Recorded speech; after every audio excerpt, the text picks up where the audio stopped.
Hello guys, আজকে আমরা বানাবো ভিন্ডি মসুর ডাল দিয়ে রেসিপিটা।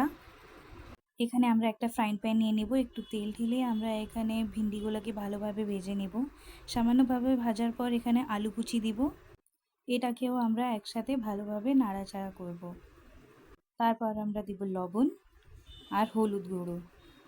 এরপরে আমরা এখানে দিয়ে দিব আদা কুচি আর লঙ্কা।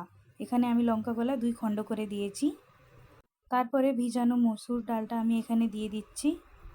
একটু আমি এখানে এটা ভেজে নেব। ওর পরে দেবো আমি টমেটো কুচি। আবার একটু ঘাটার পরে আমি এখানে দিয়ে দেবো সামান্যভাবে জল। 15-20 মিনিট রান্না করুন যতক্ষণ ডাল সফট হয়ে যাবে, আর ঢাকা দিয়ে দিন মিডিয়াম হিটে।